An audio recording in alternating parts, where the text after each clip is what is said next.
Assalamualaikum warahmatullahi wabarakatuh. Waalaikumsalam warahmatullahi wabarakatuh. Bismillahirrahmanirrahim. Alhamdulillahirabbil alamin. Wa bihi nasta'inu 'ala umuri dunya waddin. Subhanaka la ilma lana illa ma 'allamtana. Innaka antal alimul hakim. Wala hawla wala quwwata illa billahil aliyyil azim. Rabbi shrah li sadri wa yassir li amri wahlul 'uqdatam min lisani yafqahu qawli. Amma ba'd. Kaum muslimin dan muslimat yang dirahmati Allah, jamaah Masjid Nahdlatul Sholihin, jamaah subuh sedekah dan jamaah subuh lainnya yang berkesempatan hadir, yang sama-sama kita muliakan. Pertama-tama kembali kita mengingatkan untuk sama-sama memanjatkan puji syukur kepada Allah Subhanahu wa taala atas segala nikmat dan rahmat serta karunia-Nya. Pada subuh yang berbahagia ini kita masih diizinkan oleh Allah, berikan kesempatan untuk bisa melaksanakan aktivitas ibadah kita, melaksanakan sholat subuh berjamaah, melaksanakan tausiah agama, melaksanakan wirid-wirid, dan juga kita insya Allah juga melaksanakan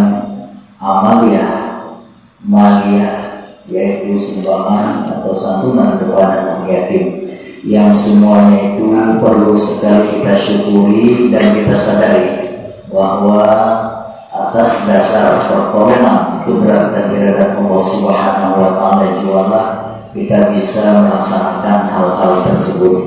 Kembali kita melaksanakan ibadah dikehendaki oleh Allah, kita juga melaksanakan kembali diberikan pahala, diberikan ganjaran juga dari Allah Subhanahu wa taala. Maka kita tidak lepas dari Allah dan kembali kepada Allah Subhanahu wa taala. Maka sekali lagi kita mengucapkan alhamdulillahirabbil alamin atas segala nikmat, karunia, rahmat dan sebagainya kepada kita, sehingga kita bisa melaksanakannya dengan sebaik-baiknya. Kemudian yang kedua, sebagai rangkaian yang perlu juga dalam sebuah majelis, bahwa kita jangan lupa bersalawat kepada Rasul kita, junjungan kita, Nabi kita, yang membawa risalah kebenaran, membawa kita dari kegelapan menuju alam yang penuh dengan ilmu pengetahuan seperti adanya saat ini. Allahumma sholli wa sallim ala sayyidina Muhammad wa ala ali sayyidina Muhammad.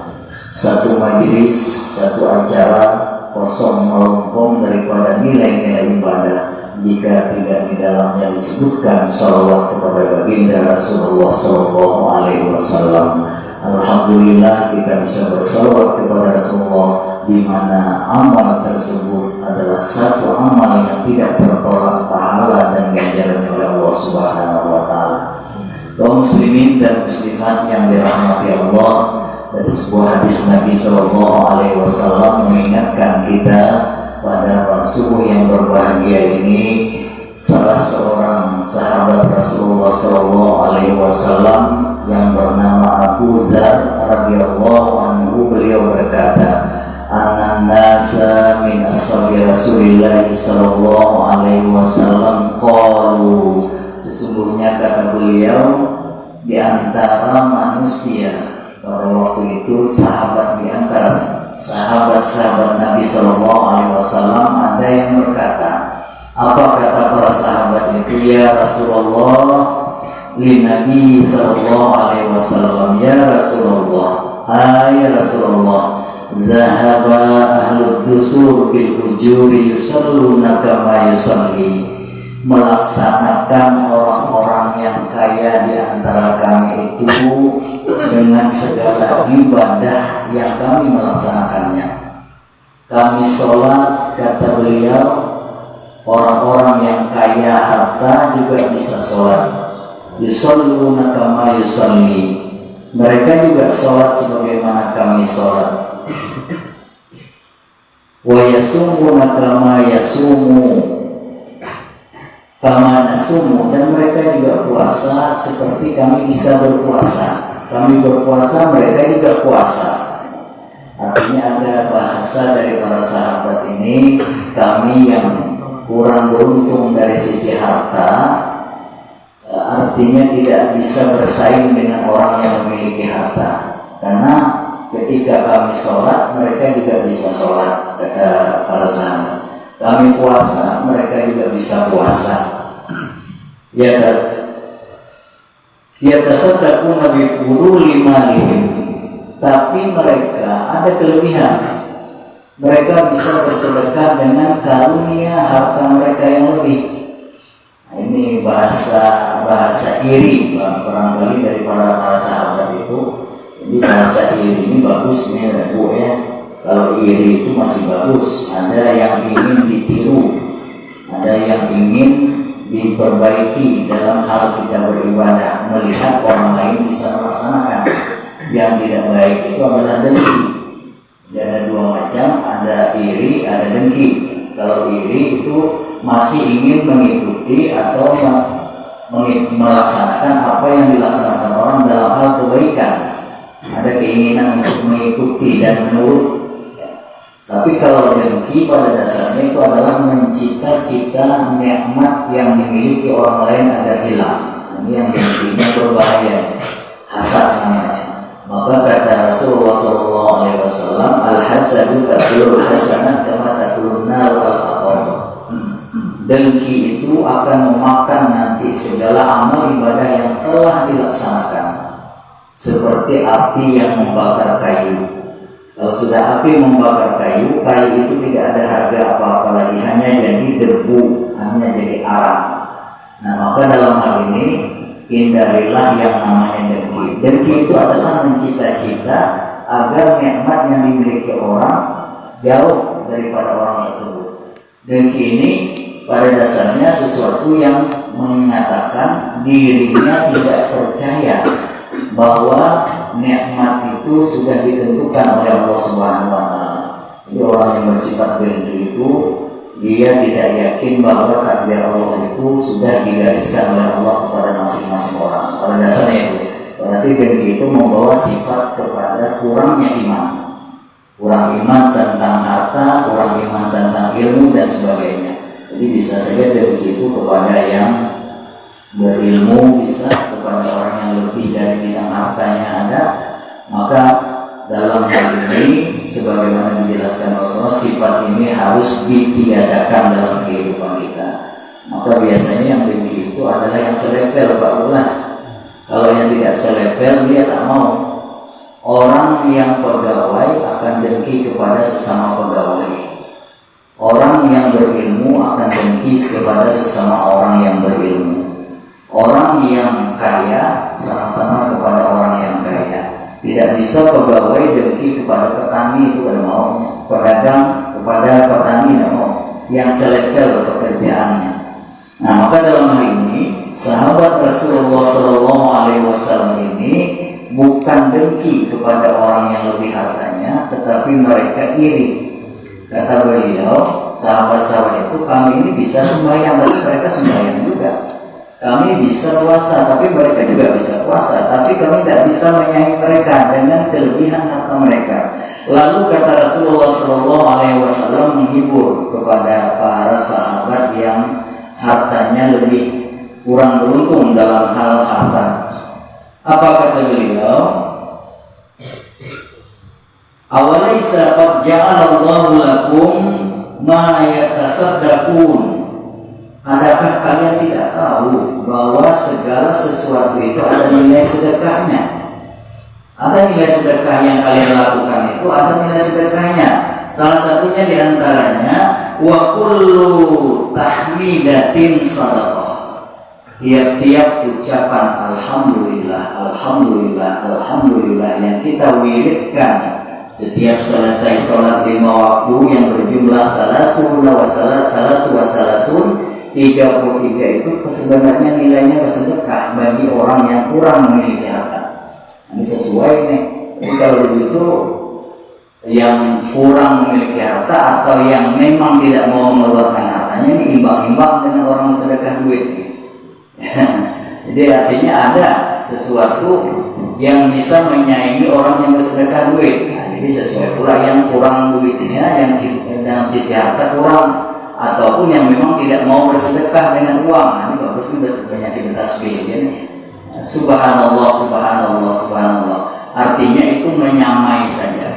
Kalaupun dari sisi materi yang dinilai tetap tidak sama. Ini kata Rasulullah. Makanya ini sifatnya hanya menghibur kepada orang yang tidak kurang memiliki harta. Tapi bagi kita yang ada hartanya, itu jangan itu yang dituju. Itu dulu keluarkan dulu. Karena dalam kehidupan kita ini ada ibadah maliyah, ibadah yang dikeluarkan karena harta. Ada ibadah badaniyah, ibadah yang dilaksanakan karena anggota badan. Ada ibadah batiniyah, ada ibadah yang karena perasaan dan dari qalbu. Jadi tiga itu harus sama-sama berimbang. Bagi yang memiliki hartanya lebih, ibadah maliyah lebih utama. Bagi kata Rasulullah yang hartanya agak sedikit kurang, ibadah badaniyahnya di situ dengan ucapan tasbihnya, dengan ucapan tahlilnya dan sebagainya itu menyamai saja. Yang pula kita berpersepsi nanti anak itu apa ada ekspresi sedekah lagi kan anak yatim. Nah, bisa kita ada jalan lagi sedekah subuh nih.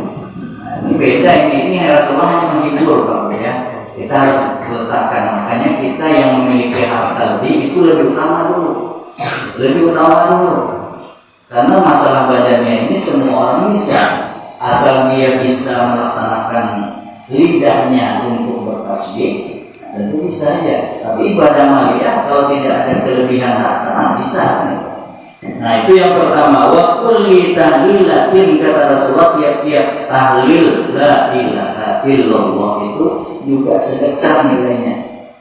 Makanya kita yang sudah ditentukan oleh Rasulullah sebagai amaliyah badaniyah, amaliyah lisaniyah, setelah selesai sholat 5 waktu 33 kali tasbih kita itu jangan dikurangi lagi, jangan dikorupsi lagi.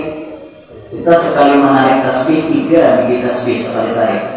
Jadi akhirnya yang harusnya 33 sampai 15 kilo kita bertasbih tidak kalah sudah. Sementara bilangan itu sudah ditentukan Rasulullah SAW yang menyamai sedekah adalah bilangannya sudah ada.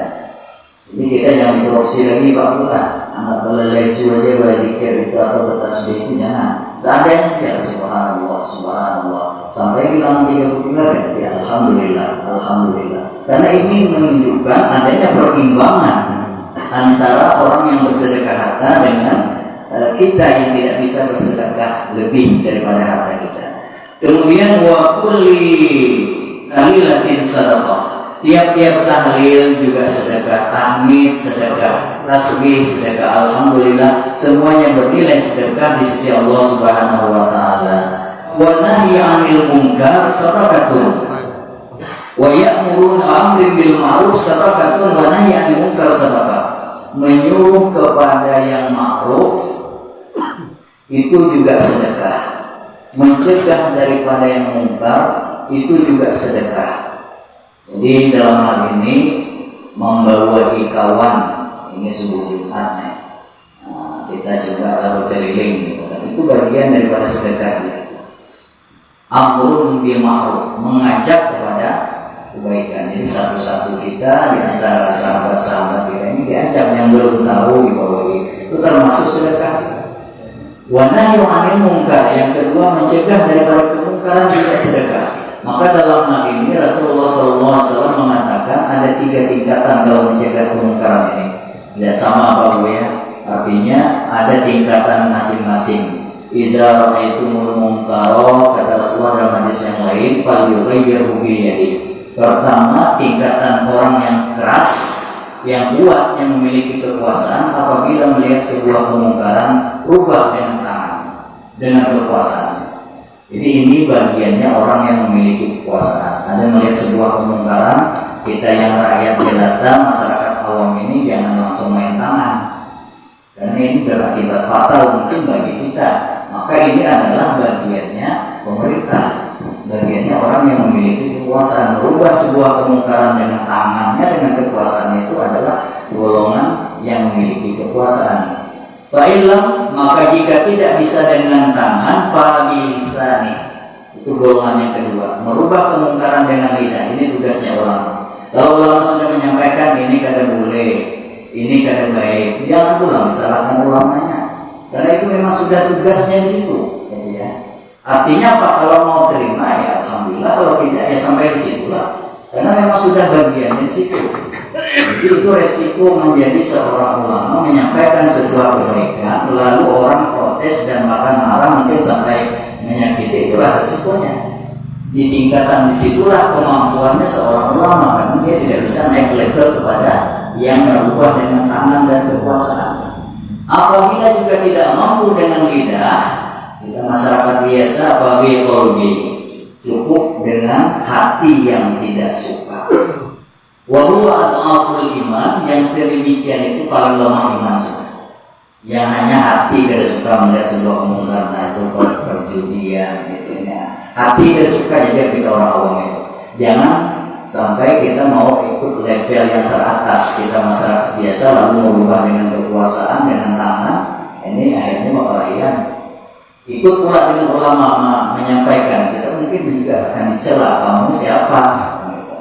Jadi ini ada levelnya masing-masing Bapak Ibu sekalian ya. Maka di sini Rasulullah SAW mengatakan menyuruh kepada yang ma'ruf dan mencegah daripada yang mungkar juga sedekah. Lalu apa kata Allah dalam Al-Quran? Wa anfiqu mimma razaqnakum min qabli an ya'tiya ahadakumul maut.